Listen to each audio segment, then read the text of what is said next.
আসলে দীর্ঘদিন যাবৎ ছাত্রদলের রাজনীতি, সাতমাইল ইউনিয়নের রাজনীতিটা আমরা কয়েকজন দেখতেছি। আমি থানা প্রথমের ভাইস প্রেসিডেন্ট, আমার সাথে আমার সহযোদ্ধা ওয়াহিদুল নবীও আছে, কোচ অভিজ্ঞতা ছাত্রদলের ভাইস প্রেসিডেন্ট। গত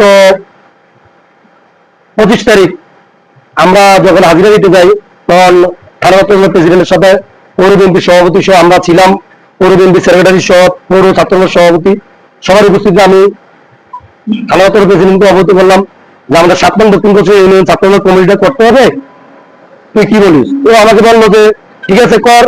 আমি বললাম যে আমি বদরপুর বা হোসেনপুরে আমরা একটা স্পোর্ট দিয়ে ওখানে আমরা জাঁকজমক করে সম্মেলন করে কমিটি করব, এবং তোফাল রুবেলকে আমি খবর দিয়ে বাজারে এনে তাদেরকে আমি বলছি আতাউল করিম সহ থেকে, ওরা আমার কথা রাখছে।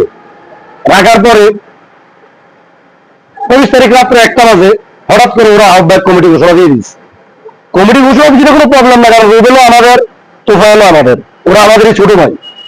কিন্তু এখানে প্রবলেম হয়েছে আমাদের 7 নং ইউনিয়নের সিনিয়র নেতৃবৃন্দ আমরা যারা আছি তাদের কাউকে অবহিত করে না, এবং ইউনিয়ন বিএনপির প্রেসিডেন্ট সেক্রেটারি কেউ না জানো, ইউনিয়ন বিএনপির প্রেসিডেন্ট সেক্রেটারিকে অবশ্যই অবহিত করতে হবে যে আমরা আজকে 7 নং ইউনিয়নের ছাত্রদল কমিটি আহ্বায়ক কমিটি দিব, আপনাদের মতামত কি? তারা কারো মতামতের পক্ষে ছিল, কারো মতামতের কোনো ইয়ে করে নাই, না করে তারা কমিটি দিয়ে দিছে রাতের অন্ধকারে। পরদিন সকালে আমার ছাত্রদলের যারা ইউনিয়ন কমিটিতে আছে সবাই আমাকে ফোন দিল যে ভাই এটা কি। তখন আমি ফোন দিলাম আমার ইউনিয়ন বিএনপি সেক্রেটারি রশিদ কাছে, উনি বললো যে আমি তো এই ব্যাপারে কিছুই জানি না। ডাক্তার তফাজ্জল সাহেব ইউনিয়ন বিএনপির সভাপতি, ওনাকে ফোন দিলাম, উনিও জানে না। থানা যুব দলের সভাপতি আমাদের সদ্য আব্দুল সালাম শান্ত ভাই, ওনাকে ফোন দিলাম, উনিও বলছে আমিও কিছু জানি না এই ব্যাপারে। আমি ওয়াহিদুল নবীকে ফোন দিলাম, ওয়াহিদুল নবী জানে না। নুরু ভাইকে ফোন দিলাম, উনি জানে না। আমি তাহিদ ভাইকে ফোন দিলাম, উনি জানে না। তো আমি আমার প্রশ্ন হলো ওরা কার সাথে যোগাযোগ করে ইউনিয়ন কমিটি ঘোষণা দিচ্ছে আহ্বায়ক কমিটি? কাউকে যদি না জানায় তাহলে কি ইউনিয়নের ছাত্রদল শুধু দুইজনে করে, আর কেউ বিএনপি করে না? তখন আমি আজকে ইউনিয়নের যারা প্রার্থী আছে তাদেরকে বললাম তোমরা আসো, তোমরা প্রার্থী কারা কারা আসো, প্রেসিডেন্ট সেক্রেটারি সাংগঠনিক যারা প্রার্থী আছো শুধু তারা আসবে, অন্য কেউ না। যারা প্রার্থী তারা আজকে বিকালে এখানে আকালে বিশ্বরের মুখে আমাদের কেন্দ্রীয় অফিসে আসো, আমরা এখানে বসবো। আমি ছাত্ররা যারা ফোন দিচ্ছি সকালে, উনি বলতে ঠিক আছে আমি থাকবো। সিনিয়র নেতৃবৃন্দ বিল্লাল ভাই, রশিদ টাকা সহদেরকে ফোন দিচ্ছি, ওনারা বলতে ঠিক আছে আমরা উপস্থিত থাকবো। তখন আনোয়ার ভাই, বিল্লাল ভাই আনোয়ার ভাই কি বলছে, এখন বিষয় হলো আমি যখন এখানে প্রোগ্রাম অ্যাটেন্ড করছি, থানা ছাত্র প্রেসিডেন্ট সেক্রেটারি আপাকে অবহিত করছে, ভাইকে এবং আপাকে। তখন আপা আমাকে সকালে ফোন দিছে আমাদের একমাত্র অভিভাবককে আনবাসল্লক মিলন নাজমুল্লাহর দেবী, যেহেতু ভাই বিদেশে আছে চিকিৎসার জন্য, উনি বিদেশে গেছে, আপা আমাদের এখন অভিভাবক। আপা আমাকে ফোন দিছে, আপা আমাকে বললো যে তুমি এটা বন্ধ রাখো, কমিটি ঘোষণার প্রয়োজন নাই, তুমি বন্ধ রাখো, এটা আমি দেখতেছি। আর তুমি যে কমিটি দিবে ওটাই কমিটি বহাল থাকবে। ওরা যেটা করছে ওটা ভুল করছে, তোমাদের কারোর সাথে যোগাযোগ না করে আমি সবার সাথে কথা বলছি, এটা কেউ জানে নাই, ওরা ভুল করছে। ঠিক আছে, ওই কমিটি যেহেতু দিছে ওটা মিলন সাহেব এবং আমার দিকে তাকিয়ে তো ওরা এটা আপাতত মেনে নেয়। 29 তারিখ কলেজের প্রোগ্রাম, স্বপন ভাই আসবে, ও স্বপন ভাই আমাকে ফোন দিয়েছে বলতে স্বপন ভাই আসবে, আইসা এটা নিয়ে বসবে আমাদের সিনিয়র নেতৃবৃন্দের সাথে। তো এখানে আপা এবং ভাইয়ের, আমরা আপার রাজনীতি করি, ভাইয়ের রাজনীতি করি, আমরা এমন কোনো কাজ করতে পারবো না যেটা আপা এবং ভাইয়ের ক্ষতি হয়। এটা কি সম্ভব আপা এবং ভাইয়ের ক্ষতি করা? তো তাহলে আপা এবং ভাইয়ের সিদ্ধান্ত এটা চূড়ান্ত সিদ্ধান্ত।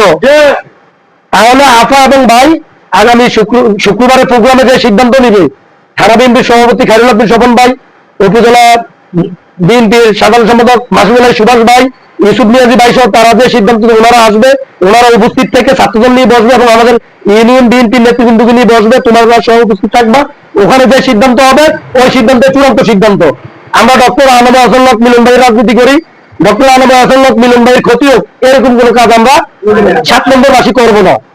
আর যে কমিটি লুকোচুরি করে কমিটি দিছে ওই কমিটির বিরুদ্ধে তোমরা কেউ কোনো লেখালেখি করবা না। ওরা আমাদেরই লোক, তোপাল রুবেল ওরা আমাদেরই লোক, আমাদেরই ছোট ভাই, তোমাদের সহযোদ্ধা, তোমাদের বড় ভাই কারো, ছোট ভাই কারো, ওদেরকে কেউ অসম্মান করবে না, ঠিক আছে? এবং আগামী 1 সপ্তাহের মধ্যে ইনশাল্লাহ পূর্ণাঙ্গ কমিটি ঘোষণা করা হবে। তোমরা এটা নিয়ে কোনো বিভ্রান্ত ছড়াবে না। এবং আমি দেখানো শেষ করছি। আসসালামু আলাইকুম। সংগঠন করতে হলে সাংগঠনিক নিয়ম কানুন আছে, সাংগঠনিক নিয়ম কানুন মাইনে সংগঠন করতে হবে। এখন ইউনিয়নে যদি যে কোনো অঙ্গ সংগঠন হোক, কোনো প্রোগ্রাম থাকলে এটা সব অন্তত সবল সেক্রেটারি অন্তত জানবে, সাধারণ সবল সেক্রেটারি জানবে, পিএমপি সেক্রেটারি জানবে, যুবদল সবল সেক্রেটারি জানবে, এবং ওই ইউনিয়নের থানা কমিটি যারা আছে সিনিয়র পার্সন তারাও জানবে। এটাই নিয়ম। কিন্তু প্রোফাইলে অনেক জায়গা থেকে আমাদের এই ব্যাপার, আমি ঠিক আছে একদিন বসলে আমরা সবাই ডাকবো, ডাকা বসলে তারপর আমরা একটা সিদ্ধান্ত দিব। তো ইদানিং বলা পথে আমি ঠিক আছে 13 তারিখে যুবদের সম্মেলন প্রথম ইউনিয়নে, ওই দিন আমরা প্রয়োজন মধ্যে ওই দিন আমরা আলোচনা সাপেক্ষে আমরা এটা নিয়ে বসি, কে কি হইব তারপর আমরা বসে সিদ্ধান্ত নিই। আচ্ছা ঠিক আছে, দেবী আবার জানে, হ্যাঁ আসলে সবাই জানে, আমি সবাই জানলে এটা কি ঠিক হইল নি? হ্যাঁ, কিন্তু আমরা তো জানলাম না, বসে তো সিদ্ধান্ত নিতাম। যাকে এই কথা বলা থেকে যাকে কয়ে যাইছে আমি আর কিছু বলি নাই, এ কথা রয়েছে। কিন্তু পরদিন সকালবেলা যখন ফেসবুকে দেখতে পেলাম যে এটা নিয়ে অনেক লেখালেখি আছে, কিছু লোক আওয়ামী লীগের কিছু মুসব গ্রুপ লোক এনে ঢুকেছে, তারা নিজেরাই প্রতিবাদ করছে, এতে শূন্য হয়েছে না? অবশ্যই শূন্য হয়েছে। শোনার পরে শোভন ভাই ফোন দিলাম, ভাই এই ঘটনা। শোভন ভাই বললো একটা কাজ করো, এটা আমি বলছি, সুভাষে বলছি, ইসমাইলে বলছি যে এটা ওই 29 তারিখে আমাদের মিটিং আছে কলেজে, ওই মিটিং এর সিদ্ধান্ত হবে, এটা নিয়ে আর কোনো কথা বলো না, আর কোনো বলার দরকারও নাই। আমার প্রশ্ন রইল, যে সিদ্ধান্ত দেবো আমরা এই সিদ্ধান্ত তোমরা সবাই মেনে নিবা, আমি আশা করি তোমরা এই সিদ্ধান্ত মেনে নিবা, এটা নিয়ে আর যেন কোনো কথাবার্তা না হয়, এইভাবে এটাই আমার শেষ। এবার আমি আপনাকে ধন্যবাদ জানাই, আমি বক্তব্য শেষ করব।